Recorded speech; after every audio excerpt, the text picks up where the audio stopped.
Hello everyone. Last class में हम लोगों ने acceleration, retardation, uniform velocity, average velocity जैसे टर्म्स पढ़े थे। आज उसके ऊपर बेस्ड हम लोग न्यूमेरिकल करेंगे।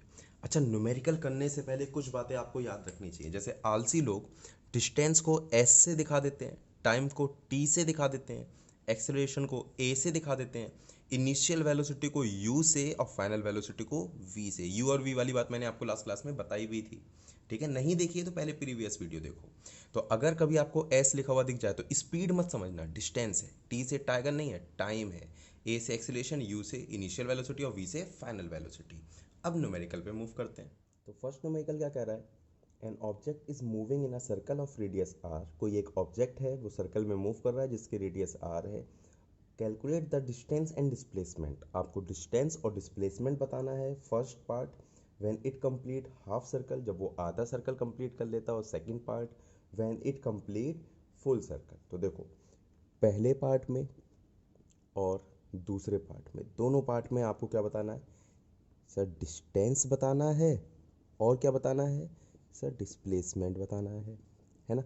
सेम यहाँ पर करना है आपको। डिस्टेंस बताना है और सर डिस्प्लेसमेंट बताना है। क्या इतनी बात क्लियर है? अब ध्यान से देखो, पहले वाले पार्ट में कह रखा है कि वो कितना सर्कल कंप्लीट कर रहा है? सर हाफ कंप्लीट कर रहा है, हाफ, यहाँ से यहाँ तक। अब डिस्टेंस देखो, मैंने आपको बताया था डिस्टेंस क्या होती है? टोटल लेंथ होती है। यानी यहाँ से यहाँ तक जो भी उसने डिस्टेंस लेंथ कवर की है वो क्या हो गया? डिस्टेंस हो गया। फिर सुनना, यहाँ से यहाँ तक जाने में जितने भी लेंथ कवर की है वो क्या हो जाएगा? डिस्टेंस हो जाएगा। और मैथ्स आपने पढ़ी, आपको पता होगा यहाँ से यहाँ तक की लेंथ कैसे निकालते हैं? सर सरकमफ्रेंस से निकालते हैं। अच्छा, सरकमफ्रेंस तो पूरे सर्कल का होता है ना। वो जो फॉर्मूला हमने याद किया था सरकमफ्रेंस का, पूरे सर्कल का याद किया था। लेकिन इस बार आधा सर्कल है तो हम क्या लिख देंगे? Half of circumference, half of circumference. अच्छा, हाफ ऑफ सरकमफ्रेंस का फॉर्मूला सर 2 पाई आर। ये तलवारें चली, 2 से 2 गया, क्या बचा? पाई आर। तो पहले पार्ट के डिस्टेंस का आंसर पाई आर। डिस्प्लेसमेंट यहाँ से यहाँ तक गया है।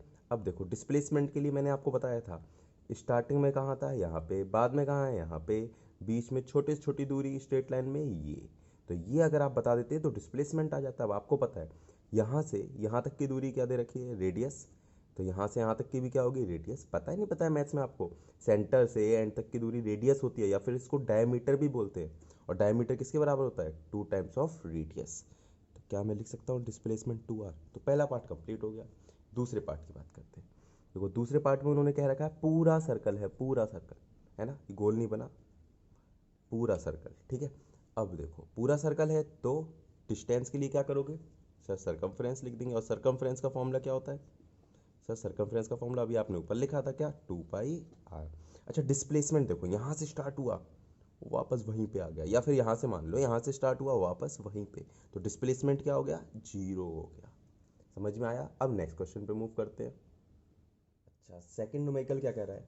A particle moves 3 metre north. एक पार्टिकल है वो 3 मीटर नॉर्थ में जाता है, then 4 metre east, finally 6 metre south. Finally वो कहाँ जाता है? 6 मीटर साउथ में जाता है। Calculate the distance travelled and displacement. दोबारा आपको डिस्टेंस और डिस्प्लेसमेंट बताना है। अच्छा, ऐसा क्वेश्चन एनसीईआरटी में भी है, ऐसा मिलता जुलता क्वेश्चन। तो देखो, सबसे पहले वो क्या कर रहा है? 3 मीटर नॉर्थ। मान लो आप यहाँ पर थे, आप 3 मीटर नॉर्थ में गए।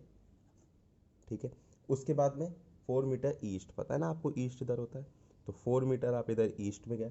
और फिर आप 6 मीटर, 6 मीटर कहाँ गए? साउथ में। साउथ मतलब नीचे, 6 मीटर साउथ में गए। ठीक है, अब देखो डिस्टेंस कैसे निकालोगे, सोच के बताओ। सर आपने डिस्टेंस के लिए बताया था टोटल लेंथ। देखो 3 यहाँ चला था, 4 यहाँ चला, 6 यहाँ चला, 4 6 10 और 3 13, यानी 13 मीटर चला। अच्छा, डिस्प्लेसमेंट की बात करते हैं, डिस्प्लेसमेंट की। तो डिस्प्लेसमेंट के लिए मैंने क्या बताया था? सर स्टार्टिंग में कहाँ था? Very good. फाइनली कहाँ है? यहाँ पे। इनके बीच में एक स्ट्रेट लाइन छोटी छोटी, ये वाली, यानी आपको ये डिस्टेंस निकालनी है। अच्छा, अगर मैं इसको इससे कंबाइन कर दूं, ऐसे थोड़ा सा टफ है, ध्यान देना।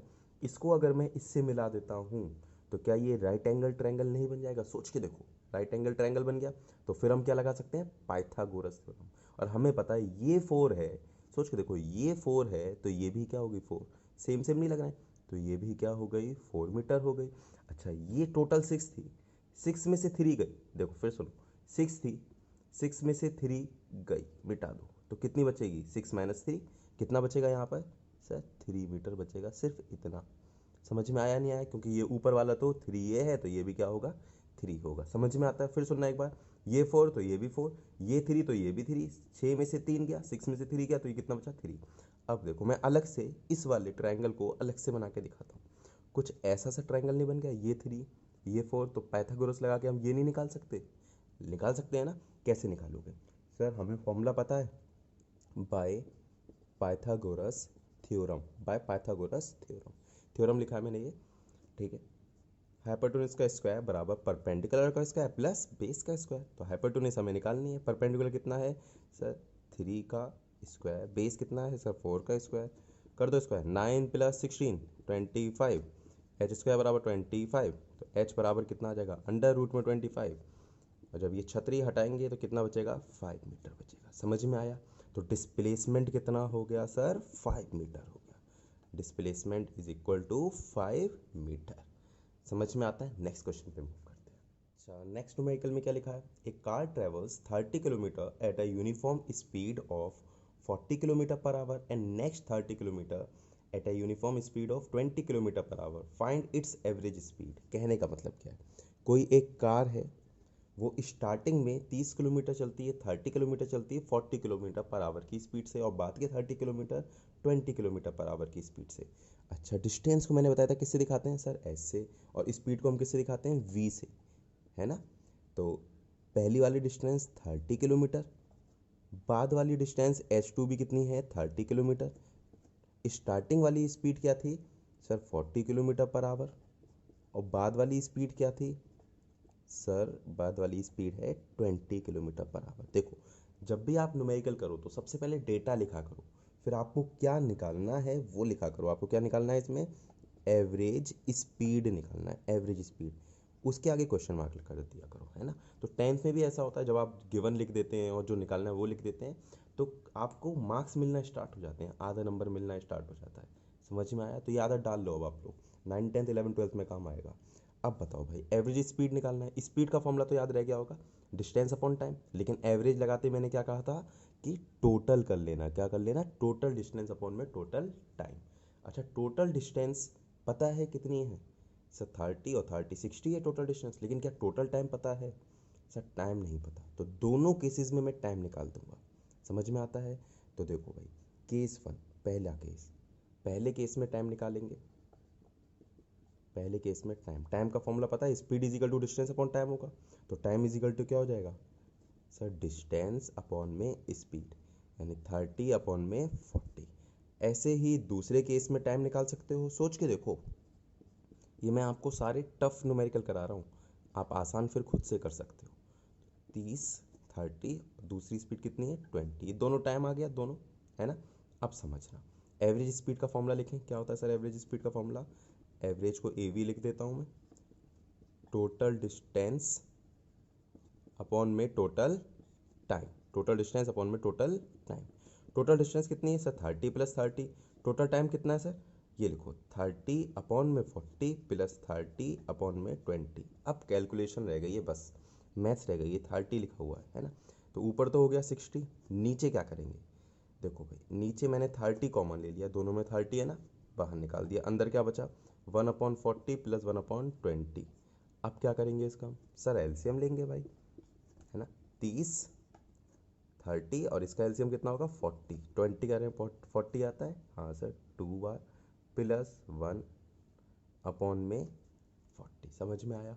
और सॉल्व करते हैं इसको। अच्छा, इसको मैं और सॉल्व करके क्या ये नहीं लिख सकता, 60 अपॉन में 30, और ये कितना आ गया, 2 + 1 3/40। समझ में आया? समझ में आया? 0 से 0 गया, कितना बचा सर, 60 अपॉन में 3 3 जा 9/4। कर लो कैलकुलेशन, 60/1 × 4/9, पता है ना। ये 1 लगा देते हैं नीचे, सारी मैथ चल रही है, देखो इधर साइंस नहीं चल रही है कुछ। 3 3 जा 9, 3 2 जा 6, 80/3 आ जाएगा। समझ में आया? और जब आप इसको सॉल्व करेंगे 26/7 किलोमीटर पर आवर। तो साइंस सिर्फ यहाँ तक थी, ये आंसर देख लो, 26.7 किलोमीटर पर आवर। ठीक है, साइंस सिर्फ यहाँ तक थी, यहाँ तक। ये सब मैथ्स है, आप कैसे करते हो मैथ्स, कितनी आसान तरीके से करते हो वो आपके ऊपर डिपेंड है। लेकिन ये बहुत ज़्यादा टफ क्वेश्चन लगता है 9th के बच्चों को, है ना। हमेशा जो अच्छे स्कूल वाले होते हैं वो इस क्वेश्चन को देते हैं और बच्चे जरूर फंसते हैं। नेक्स्ट क्वेश्चन और देख लेते हैं एक और। इस क्वेश्चन में क्या लिखा हुआ है, an object travel 16 metre in 4 second and then another 16 metre in 2 second, what is the average speed of the object. आपको दे रखा है कि कोई एक ऑब्जेक्ट है वो 16 मीटर 16 मीटर कितने सेकंड में, सर 4 सेकंड में, वेरी गुड। फिर अनदर 16 मीटर कितने सेकंड में, सर 2 सेकंड में। आपको पता है डिस्टेंस को हम किससे दिखाते हैं, एस से। डिस्टेंस को किससे दिखाते हैं, एस से। दोनों एस हो गए तो इसको S1 नाम देते हैं, इसको S2, और टाइम को टी से, दोनों टाइम हो गए तो इसको T1 और इसको T2। अब आपको क्या करना है, सर एवरेज स्पीड निकालना है। तो मैंने कहा था ना कि आपको जो निकालना हो वो क्वेश्चन मार्क बना लिया करो। तो एवरेज स्पीड बराबर क्या फॉर्मूला लिखें, टोटल डिस्टेंस अपॉन में टोटल टाइम, क्योंकि स्पीड बराबर होता है डिस्टेंस अपॉन टाइम, और एवरेज लगते ही क्या लगा देते हैं हम लोग, टोटल लगा देते हैं। टोटल डिस्टेंस कितनी है, 16 प्लस 16, टोटल टाइम कितना है, 4 प्लस 2, 32 अपॉन में 6, 32 अपॉन में 6। तलवारें चलेंगी, 2 3 जा 6, और यहाँ पर भी तलवारें चलाओगे, 2 1 जा 2, ये 16 बाय 3। या तो आप ये लिख सकते हो, या और ज़्यादा कैलकुलेशन करोगे तो 5.33 metre per second. Next question. इस क्वेश्चन में क्या लिखा है, a car travelling at 36 kilometre per hour speed up to 72 kilometre per hour in 5 second. ठीक है, व्हाट इज इट्स एक्सेलरेशन, आपको एक्सेलरेशन बताना है। फिर देखो क्वेश्चन को फर्दर कंटिन्यू किया गया है, इफ द सेम कार, अगर वही कार स्टॉप हो रही है 20 सेकेंड में, व्हाट इज इट्स रिटार्डेशन। दो क्वेश्चन आपसे पूछे हैं, एक्सेलरेशन और रिटार्डेशन दोनों। तो पहला केस है एक्सेलरेशन और दूसरा केस है रिटार्डेशन। हम सबसे पहला काम क्या करते हैं, गिवन लिखते हैं और जो निकालना है वो लिखते हैं। तो केस नंबर 1 आपको दे रखा है, स्टार्टिंग वाली स्पीड कितनी है, 36 किलोमीटर पर आवर।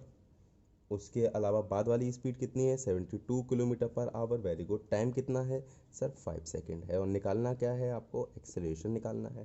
क्या इतना समझ में आ गया, ठीक है। स्टार्टिंग वाली स्पीड को हम यू से दिखाते हैं, बताया था मैंने, नहीं पता है तो बार बार कह रहा हूँ, लास्ट वाला लेक्चर देखो। बाद वाली स्पीड को वी से और टाइम को टी से। क्या इतना समझ में आ गया।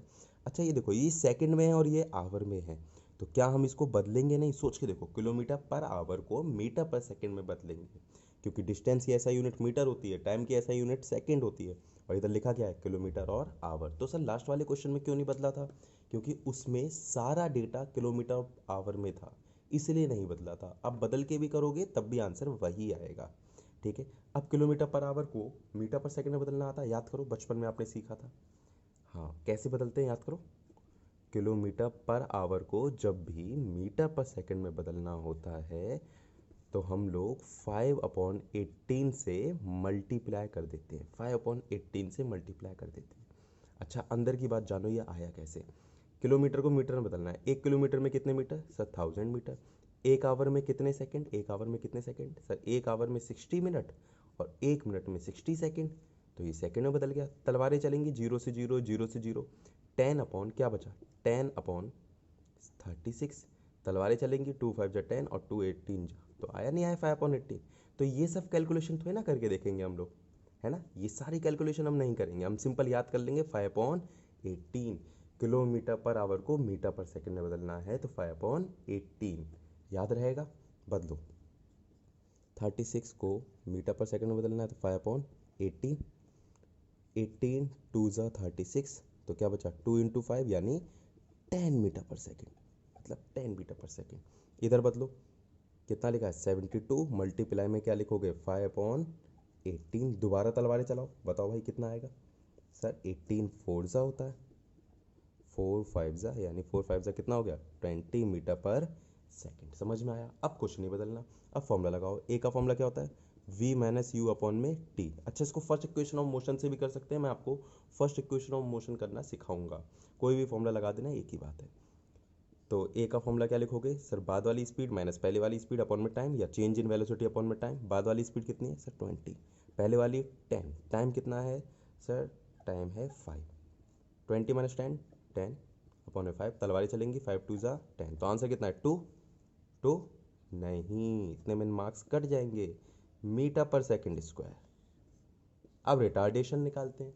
रिटार्डेशन के लिए क्या करना है, देखो रिटार्डेशन में उन्होंने कहा है कि कार स्टॉप हो जा रही है, जो कार चल रही थी वो रुक जा रही है। तो सर स्टार्टिंग वाली स्पीड कितनी होगी, स्टार्टिंग वाली क्या दोबारा 36 या 10 होगी, नहीं, इस बार वो चल रहा है 72 से या 20 मीटर पर सेकंड से। अगर किलोमीटर में बोलेंगे तो 72 और मीटर में बोलेंगे तो 20 मीटर पर सेकंड से। तो स्टार्टिंग वाली स्पीड आप कितनी लोगे? 20 मीटर पर सेकंड। समझ में आया? एक बार फिर सुनो, क्योंकि बच्चे यहाँ बहुत गलती करते हैं। स्टार्टिंग वाली स्पीड ले लेते हैं दोबारा 36 किलोमीटर पर आवर, किलोमीटर में लेनी नहीं होती तो 10 मीटर पर सेकंड ले लेते हैं। लेकिन आपको पता होना चाहिए कि बाद में वो रुक रही है, बाद में रुक रही है। तो स्टार्टिंग में कितने से चल रही थी? इतने से। फील लो, स्टार्टिंग में जब वो चलना शुरू हुई थी तो वो इतने से चलना शुरू हुई थी, फिर इतने पे आ गई और फिर रुक गई। तो बाद वाले बंदे के लिए तो स्टार्टिंग वाली स्पीड ये हुई ना, सोच के देखो, स्टार्टिंग वाली ये हुई ना और बाद वाली क्या हो गई? जीरो। टाइम इस बार आपको कितना दे रखा है सर? टाइम दे रखा है हमें कितना? 20 सेकेंड। 20 सेकेंड लगा दो formula. A is equal to, a क्यों लिखा? क्योंकि रिटार्डेशन एक्सीलरेशन का नेगेटिव वाला भाई है। v माइनस यू अपॉन में टी। v की जगह कितना ले लेंगे सर हम?